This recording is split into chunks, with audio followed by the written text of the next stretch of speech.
मात श्री नर्मदे हर। जय जय श्री राधे। मैं पंडित सूर्यांश पाठक आप सभी मित्रों का स्वागत करता हूं। आज पुनः आपके मध्य एक नई कथा। जो व्यक्ति विनम्र होते हैं, जो सबसे आशीर्वाद लेना चाहते हैं, उन पर गोविंद की बड़ी विशेष कृपा होती है। और देखिए, झुकते वही है जिनके अंदर कुछ होता है। एक श्लोक है, नमन्ति फलिनो वृक्ष नमन्ति गुणिनो जना शुष्क काष्ठास्य मूर्खास्य न नमन्ति कदाचन। वही वृक्ष झुकता है जो फलदार होता है, जिसमें फल लगे होते हैं।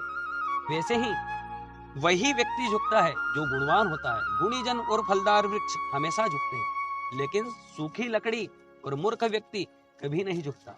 और यह सत्य है महाराज कि झुकोगे तो दुनिया तुम्हें उठा देगी। यदि तुम झुकोगे तो दुनिया तुम्हें उठा लेगी, और यदि अकड़ोगे तो दुनिया तुम्हें उखाड़ फेंकेगी। इसलिए महाराज, विनम्रता ही मनुष्य का सर्वोत्तम आभूषण है।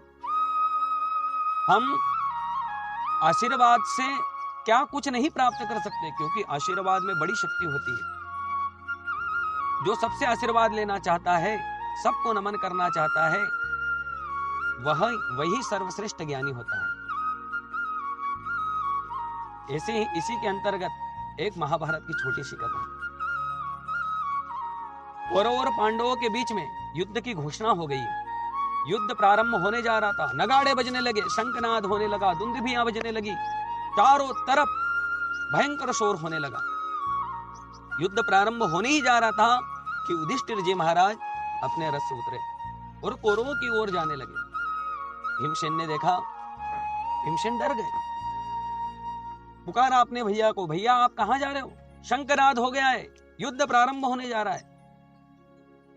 भगवान कृष्ण ने समझाया कि भीम, ये धर्मराज है, ये तुम्हारे बड़े भाई है, देखो यह क्या करते हैं। युधिष्ठिर जी गए द्रोणाचार्य जी के सामने और द्रोणाचार्य जी को प्रणाम करके रोने लगे। बोले कि गुरुदेव, जिन हाथों ने हमें धनुष पर बाण चढ़ाना सिखाया, धनुर्विद्या के एक से एक धुरंधर रहस्य हमें दिए, अस्त्र शस्त्रों की विधाएं हमें दी, कितने एहसान है, कितने उपकार है गुरुदेव आपके।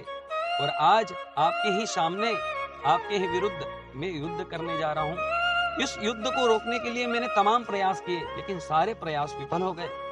गुरुदेव, मैं कुछ नहीं कर सकता, मैं आपके चरणों में प्रणाम करता हूं, मुझे युद्ध करने की अनुमति दो। युधिष्ठिर का यह भाव जानकर महाराज द्रोणाचार्य रथ से उतर गए और तुरंत दौड़कर युधिष्ठिर जी को अपने अंक में भर लिया और कहने लगे कि युधिष्ठिर, तुमने आज मुझे जीत लिया है, मुझे प्रणाम कर कर तुमने जीत लिया है। मैं भले ही तन से कौरवों के साथ हूं, लेकिन मन से तुम्हारे विजय की कामना करता हूं। इस युद्ध में तुम्हें ही विजय प्राप्त हो। आगे गए, कृपाचार्य जी को प्रणाम किया। युधिष्ठिर जी ने पितामह भीष्म को प्रणाम किया, रोने लगे और कहने लगे कि जिन पितामह की गोदी में हम खेले, उनकी गोदी में पले बढ़े, जिनकी उंगली पकड़कर हमने चलना सिखाया, जिन्होंने हमें सुंदर संस्कार दिए, हमारे जीवन को महका दिया, आज उन्हीं पितामह के विरुद्ध मैं युद्ध करने जा रहा हूं। मैंने स्वप्न में भी कभी नहीं सोचा था कि मैं अपनों से युद्ध करूंगा, मेरे अपने ही शत्रु हो जाएंगे। मुझे क्षमा करे, इस युद्ध को रोकने का मैंने बहुत प्रयास किया, मुझे युद्ध करने की अनुमति दे। पितामह भीष्म करुण क्रंदन करने लगे और आशीर्वाद दिया कि बस तुम्हारे इस सरल भाव ने मुझे जीत लिया है। मैं तुम्हें आशीर्वाद देता हूं कि इस युद्ध में तुम्हें ही विजय श्री प्राप्त हो। तो कहने का तात्पर्य है कि यदि जो वृद्ध बुजुर्गों, बूढ़ों के चरणों में प्रणाम करता है,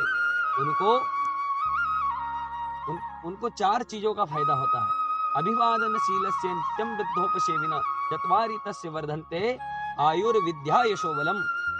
जो बड़ों को प्रणाम करता है, उनकी आयु बढ़ती है, विद्या की प्राप्ति होती है, यश और बल की प्राप्ति होती है। हमेशा सबको प्रणाम करो, बड़ों के चरणों में प्रणाम करो। जो अपने से बल में बड़ा है उसको प्रणाम करो, जो हमसे ज्ञान में बड़ा है उनको तो साष्टांग दंडवत प्रणाम करो, क्योंकि जो ज्ञान में बड़ा होता है वो सर्वश्रेष्ठ होता है। इसी के साथ अपनी वाणी को विराम देता हूं। जय श्री राधे।